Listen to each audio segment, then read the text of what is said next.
Welcome back to the channel for another video on our 22 WRX. Today marks 1 year of ownership with this car. We picked this car up 1 year ago at the Subaru dealership here in Wilmington, North Carolina. So today I wanted to make a little video about just my 1 year of ownership. We'll go over all the mods on the car and everything. So before we get into that, we're gonna go for a quick little drive. I actually got to pick up the wife at the airport, so I'm going to bring you guys along just for that little cruise down the street to the airport and back. Then we'll go over everything we've done to the car in 1 year of ownership. Let's go.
Driving to go pick up the wife, we'll go over some of the mods that you can hear on the car while we're cruising over.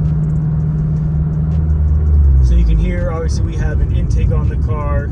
That is our ETS intake with airbox. We also have an ETS front mount intercooler. So when I added that intercooler, I did get a little more turbo noises. I actually got a little bit more like flutter sounds and stuff. I think that's just because the steel piping over the plastic stock charge piping. I think the steel piping just makes a little bit more sound. Oh, there's a cat running across the road. Run, cat. And then as far as our exhaust goes, obviously you can hear the car has an exhaust on it. We have an NVIDIA R400 catback, and we have a P&L catted J-pipe. So that is a 3.5-inch outlet on the P&L J-pipe into one high flow Jesse cat, and then it's just a straight pipe from there up until you get to the NVIDIA catback exhaust. Pulling into the airport now, just a quick trip.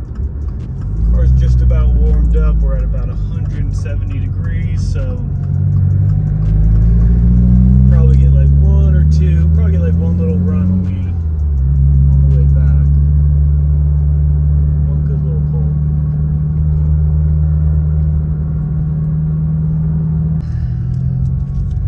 Watch this thing.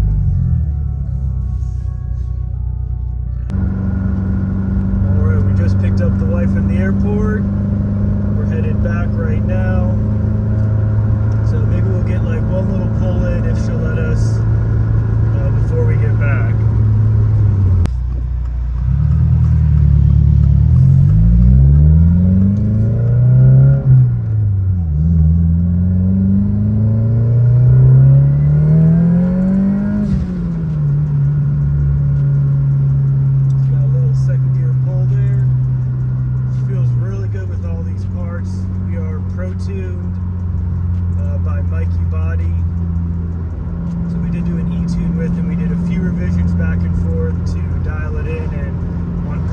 This is like perfect safe tune. I get 0 feedback knock. Red line's at 7K. I never rev it out that far because the boost does drop off pretty hard. It is a stock turbo. Stock turbo is small, so can't carry the boost far. So usually shift just a little bit after 6,000 RPMs. We're about to pull back into the neighborhood. I'll catch up with you guys in just a minute. back at the house. Now it's been a few hours since, as you see, we have some boxes in the back. Had some patio furniture come that I had to build, so I had to delay this for just a few hours. But we're here to talk about the 22 WRX and 1 year of ownership and all the parts that we've installed this past year. So the first part of the video, we'll just talk about all the parts that are on the car, and maybe we'll just brush up on why we did each part, or if there was a specific reason why, if there's an improvement. But we'll start off the video by just going over those parts. So just to make everything easy, we're just going to start with the intake, and we'll do the whole intake setup, and then we'll do the whole exhaust setup, and then we'll break down the suspension and everything else. Starting with the intake, we are running an ETS intake with the airbox. That does go into the stock turbo, which we have a Turbo Smart blow-off valve on there. So it is a plumb back, the full recirc blow-off valve. A few reasons why I went with that. Well, the Turbo Smart one, it's a full billet unit, so it's gonna hold more boost than the stock OEM plastic unit. And I got the full recirc just so I have no issues with drivability, so no issues to worry about that. Then after the air travels into the turbo, it goes out into our front mount intercooler piping that you can see some of it here. If you peek down, you can see the other pipes go here. And that runs all the way across into our front mount that we have cut out on the bottom. And that does wrap up back into the throttle body. Then to cover the exhaust, if you look all the way down here, you can see our P&L catted J pipe, and that does run all the way back down to our NVIDIA catback exhaust. So as far as straight power mods, those are the, I guess, like straight power mods, minus obviously the Cobb access port that we have to tune everything. The tune is by Mikey Body. I guess if you just wanted to replicate just straight horsepower and didn't really care about anything else, I mean, those are the only parts you would need to replicate this setup. But we do have a couple, I want to say, like reliability mods that I would say on this. We do have the IG air oil separator on this. I was super excited to get this installed. This just improves the overall everything health of the engine. So this does tie into the factory PCV system, and just basically it filters everything out before it recircs back into your intake, and it auto drains back into the block. So by eliminating the oil going back into the intake system and clogging up your intake valves, and oil getting into the combustion chamber, by eliminating all of that, you're going to reduce knock, or like the chance of knock or any detonation, because whenever oil gets inside of the combustion chamber, it does lower the octane rating, so that could produce knock. And then obviously oil on the back of the intake valves, it's going to clog the valves. The other mod that we have on here that I would say is a kind of like a reliability mod is our fluid damper crank pulley. It's basically a special harmonic balancer that like helps the engine balance even better. So that crank pulley is definitely going to make the engine last longer, make all of the main and rod bearings just last longer, just since everything's running smoother. Now looking around on the engine bay, I think the only dress up mod I have are these black caps. I did, these are 3D printed caps. I did pick them up from Import Image Racing. And before I go any further, I just want to say all the parts that I'm talking about, I have installs on this channel for every single part. I did start this channel 1 year ago, basically when I got this car, when I started actually posting videos about once a week. So the quality from the beginning up until now, it's definitely improved like tenfold, like when I look back at even the last year. And I'm sure when I look back on this video in the next couple years, I'm gonna think that like, wow, what was I doing? And I guess the last part would be our Perrin lightweight water pump pulley that's installed down here. And that's basically it for our engine mods. We only have two other things I can talk about under the hood. I guess three more things now since I'm looking around a little bit more. We do have a Perrin strut brace, and we do have a IG pitch stop that we can see now since we have this awesome ETS front mount. This is also a 3.5-inch core. I don't think I mentioned that before, but this is a 3.5-inch core. And then you can obviously see our Fortune Auto coilovers here. So these are the default spring rates for the Fortune Autos. I was super excited to get these put on the car. The stock suspension's pretty rough, and it handles okay. These Fortune Autos ride very smooth, and they handle much better than the stock suspension. And looking at the side, we do have our Kansai wheels. We did just put the stock tires on the Kansai wheels, obviously with the coils. Then we got to lower it to get this nice stance. And then for the back, for the alignment, we did have to get control arms, and I did go ahead and get toe arms as well. And both of those are from SMY Performance, the control arms and the toe arms. And then looking over to the front, I guess for some aesthetic stuff, we do have the Sport Grille, the OEM Sport Grille. These are the USDM DRLs. And then our nice Aeroflow Dynamics lip here. And then just continue with some more Aeroflow parts. I got their Kogeki V3 here that they were awesome enough to send out so we could get it installed and test out. We have the OEM Vortec diffuser that we installed earlier. We have our Noble rain guards. And definitely can't forget our subtle but very important chip guards from Mega Chip Solutions. Definitely protects the doors and everything when we put, so you can see it right here. Definitely protects the doors and the back bumpers, mainly the doors from like the tire shine slinging. But you can see how perfect that is. This car has some weird lines, getting some weird stuff here, but there's no dents. Don't you worry, there is not a single dent on this car. So as far as the setup, that's basically it for the outside, the suspension. We do have some bushings. We have the rear diff bushings, the STI Group N trans mount. As far as the outside, I really can't think of anything else. I might be missing one or two more things.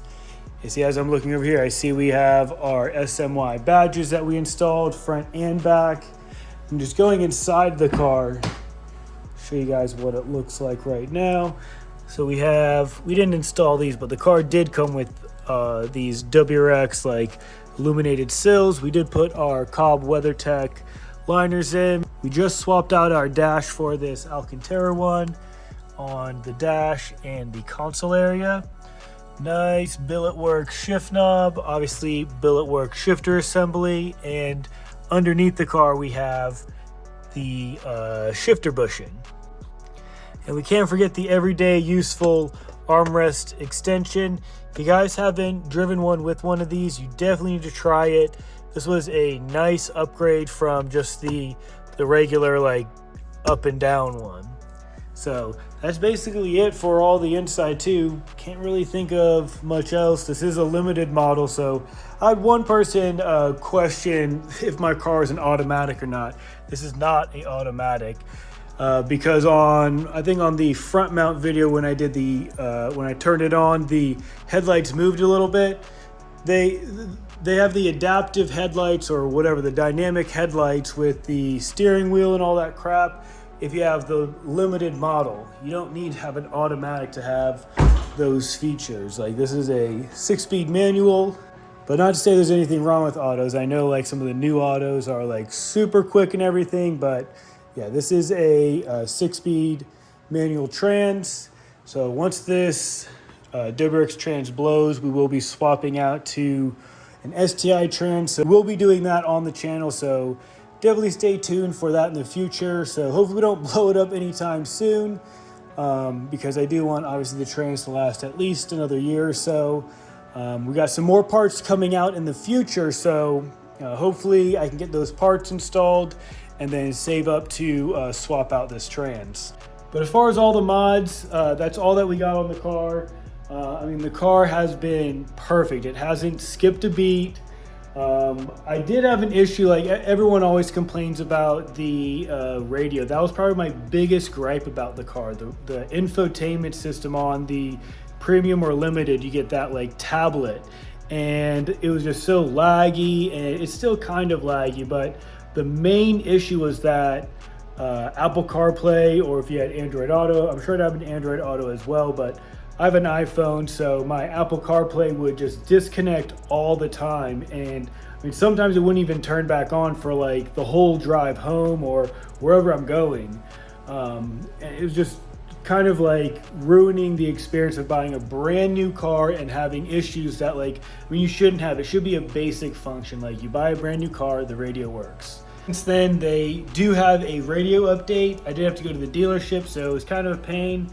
But I had to go to the dealership and they had to update the radio. So when they update the radio, that has nothing to do with the computer, like as far as the ECU tune. So you don't have to worry about like the tune getting erased or anything like that. And I mean, my dealership didn't really even care about the mods. They didn't even say anything to me about it. But ever since I've had that update, I've had 0 issues with the Apple CarPlay. So if you are having that issue, just call your dealership, tell them you're having an issue, and you'll get that update. Another thing that I didn't like was the shifter. I really didn't like how like numb and how like just like plain the shifter felt. Adding the billet work shifter and that bushing really crisped all the shifts up. Also have their shifter stop in to help the slop side to side and first to second. But after I did that, I mean, completely changed the overall driving experience, since like you use the shifter when you're driving like casual or blasting gears. Like, I mean, you're using that shifter, so definitely changed the whole driving experience. I thought that was like one of the first mods I did when it was released to the public. There's not really much to gripe about the car. I mean, the car just overall is just like, it's better than any WRX I've had before. I've had a couple STIs, a couple WRXs. I've had a VA WRX, I've had an EJ WRX, obviously a couple STIs, so obviously a couple EJ 257s, built motors, rotating kits, you name them. I've had it all, even hybrid motors with 6-speed swaps. I've already done it on previous cars, but just right out the box, this, in my opinion, is probably the best WRX out the box. Just the way that it reacts with mods and everything. On 93 octane, we're making over 400 horsepower.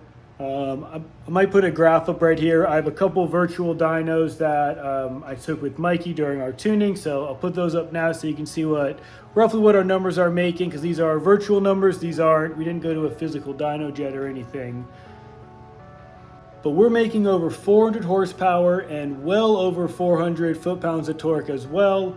Stock clutch, stock motor, and it's basically an intake exhaust with an intercooler. It's basically all that it has on pump gas, 93, not even ethanol, and we're over 400 wheel. On previous STIs, I mean, you do external wastegate, full exhaust, intake, you can do a front mount, do whatever you want, but that stock turbo on the EJ 257, even on E85, I mean, you're making what, 340, 350, maybe if you're on like a crazy high reading dyno, 375.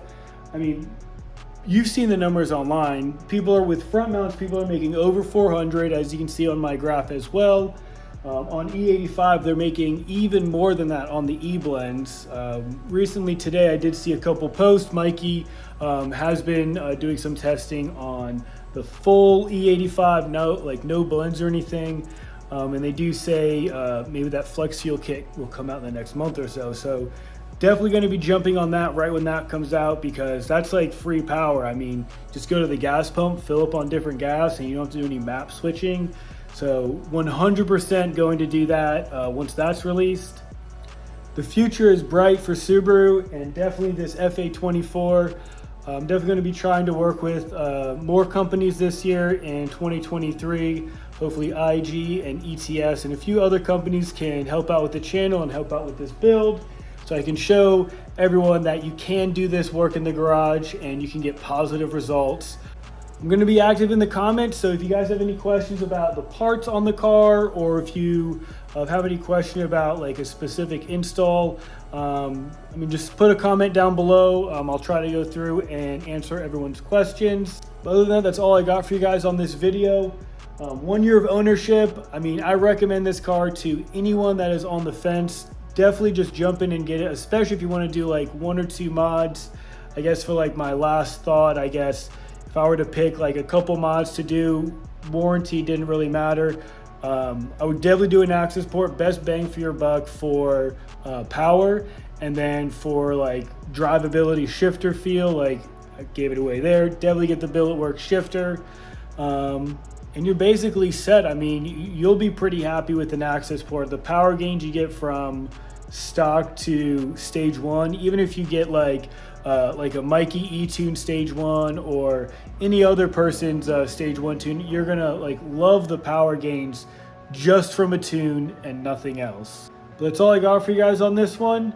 Stay tuned for more 2022 WRX content. Until next time, see you guys.